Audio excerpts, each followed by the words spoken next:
नमस्कार। ये आकाशवाणी पटना है। अब आप खालिद रशीद से प्रादेशिक समाचार सुनिए। पहले मुख्य समाचार।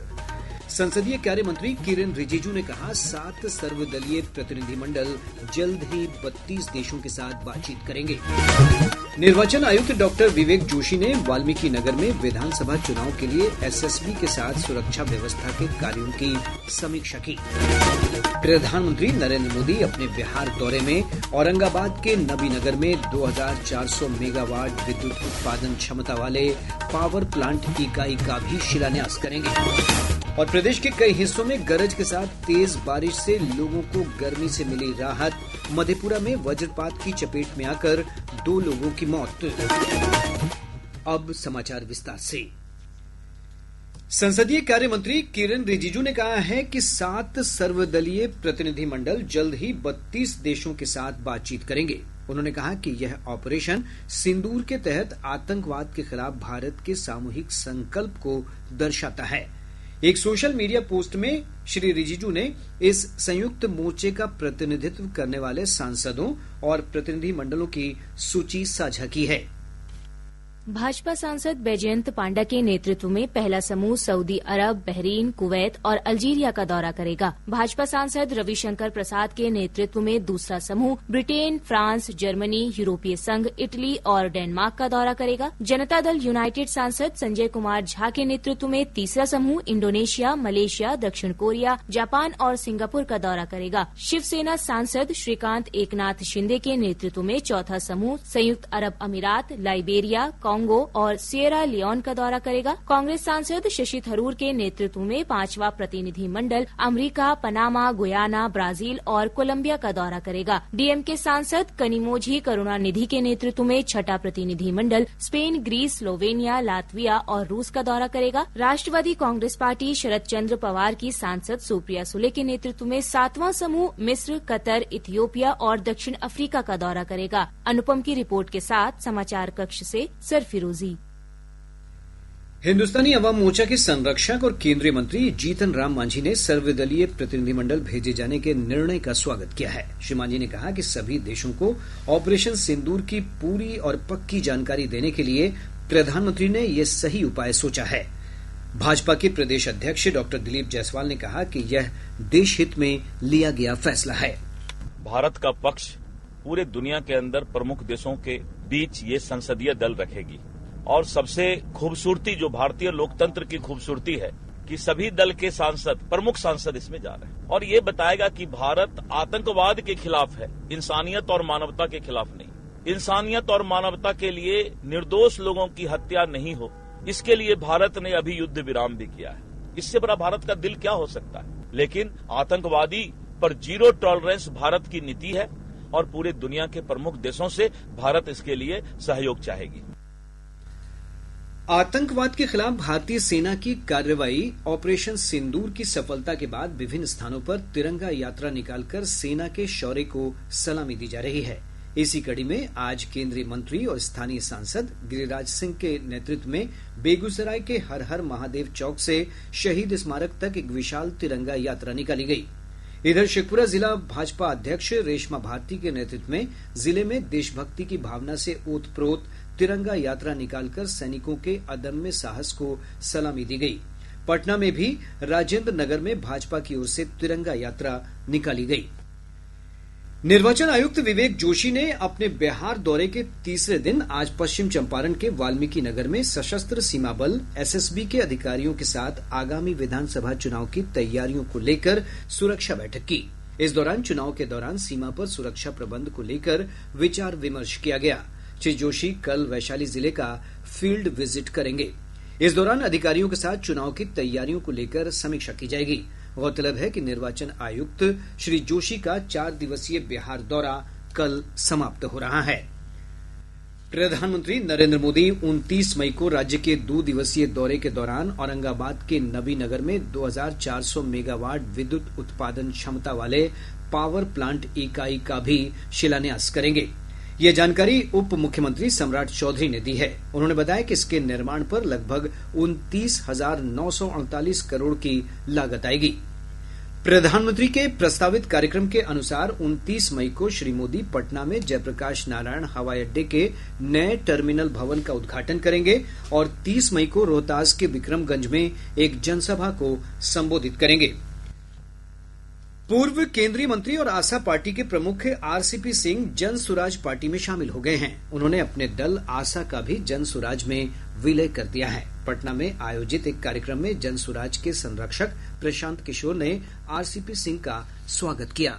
आरसीपी जी हमारे बड़े भाई जैसे हैं। बिहार में समाज और राजनीति की समझ रखने वाले सबसे बेहतर लोगों में से हैं। तो उनकी भूमिका इस व्यवस्था को बनाने वालों की होगी, इसको लीड करने वालों की होगी।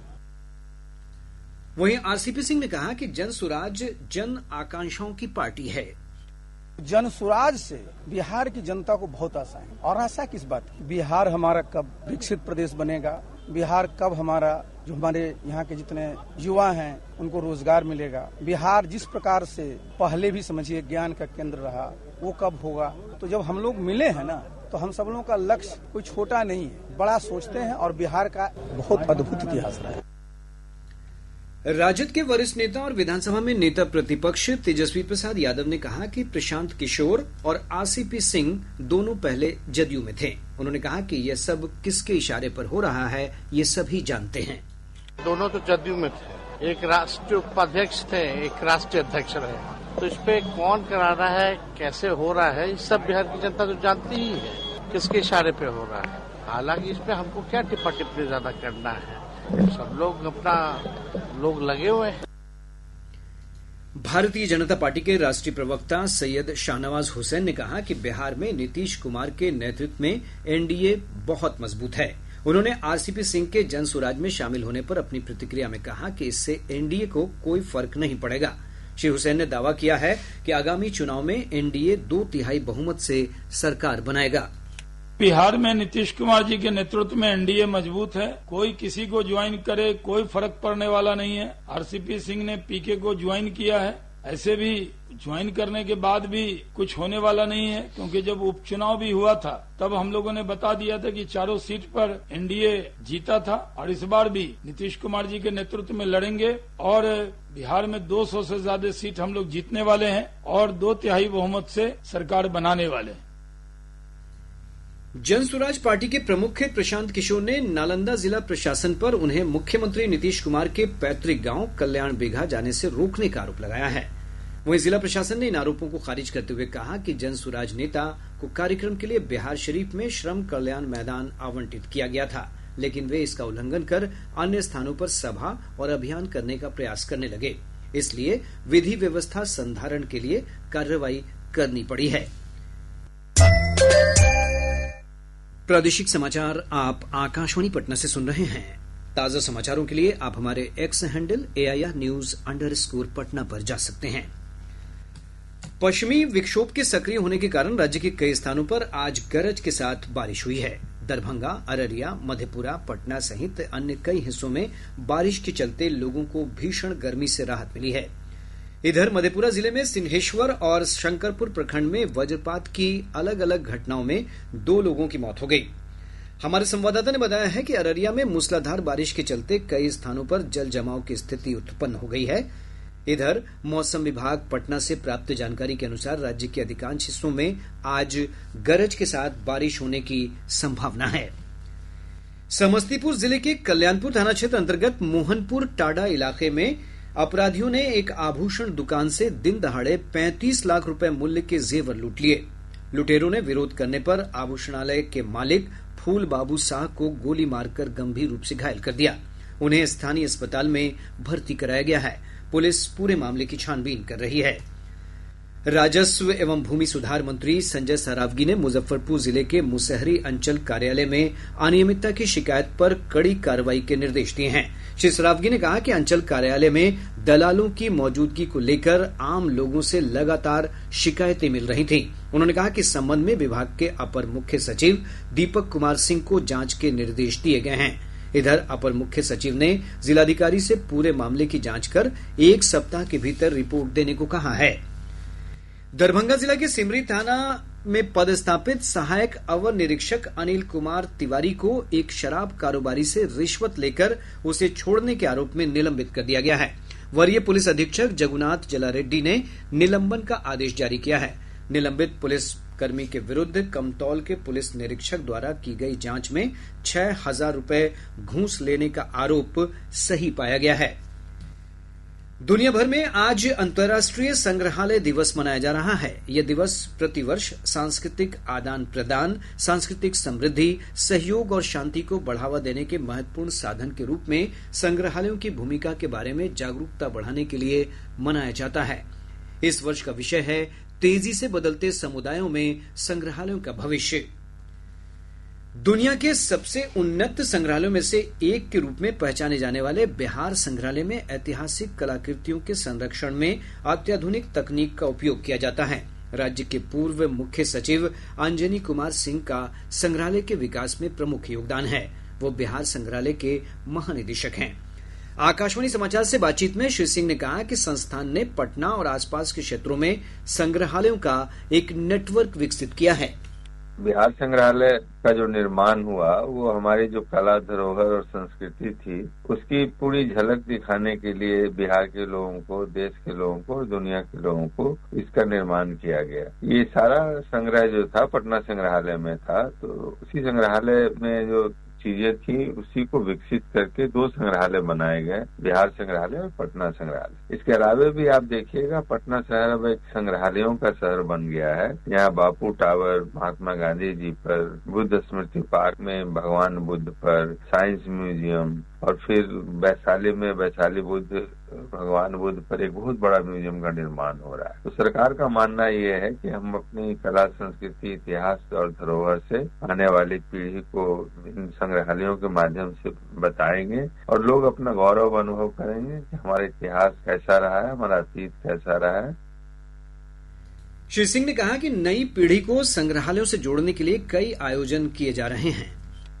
हम लोगों का मानना है कि संग्रहालय केवल एक संग्रहालय, एक भवन और एक कलाकृतियों का संग्रह बन के नहीं रह जाए, बल्कि समाज से जुड़ा हुआ रहे। इसके लिए बहुत सारी गतिविधियां, सांस्कृतिक कार्यक्रम किए जाते हैं और हम लोग हर तरह का कार्यक्रम करते हैं, चाहे वो संगीत का हो, परफॉर्मिंग आर्ट का हो, फिल्म का हो, एग्जीबिशंस हो। लोग विभिन्न तरह के कार्यक्रमों में आते रहे और हमसे जुड़ते रहे। हम लोग ज्यादा ख्याल बच्चों का रखते हैं क्योंकि बिहार की आबादी बहुत युवा आबादी है, तो हमारे संग्रहालय में भी उसके लिए विशेष स्थान है। उनके लिए भी हम बहुत तरह के कार्यक्रम करते हैं। इससे होता क्या है कि संग्रहालय समाज से जुड़ा रहता है और नई नई गतिविधियां करता रहता है, लोग नई चीजें सीखते हैं। पश्चिम चंपारण के वाल्मीकि नगर टाइगर रिजर्व के 9 कर्मचारियों को शराब पार्टी करते पुलिस ने गिरफ्तार कर लिया। बगहा के एसडीपीओ कुमार देवेंद्र ने बताया कि मदनपुर वन क्षेत्र के फॉरेस्टर के आवास पर छापेमारी के दौरान शराब की कई बोतलें भी बरामद की गईं।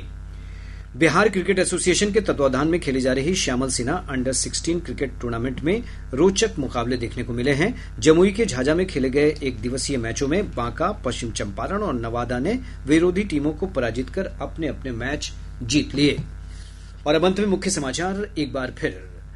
संसदीय कार्य मंत्री किरेन रिजिजू ने कहा 7 सर्वदलीय प्रतिनिधिमंडल जल्द ही 32 देशों के साथ बातचीत करेंगे। निर्वाचन आयुक्त डॉक्टर विवेक जोशी ने वाल्मीकि नगर में विधानसभा चुनाव के लिए एसएसबी के साथ सुरक्षा व्यवस्था के कार्यों की समीक्षा की। प्रधानमंत्री नरेंद्र मोदी अपने बिहार दौरे में औरंगाबाद के नबीनगर में 2400 मेगावाट विद्युत उत्पादन क्षमता वाले पावर प्लांट इकाई का भी शिलान्यास करेंगे।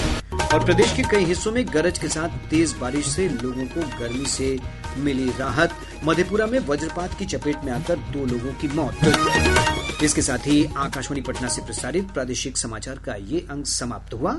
आकाशवाणी पटना से अगला समाचार बुलेटिन प्रातः 8:48 से प्रसारित किया जाएगा।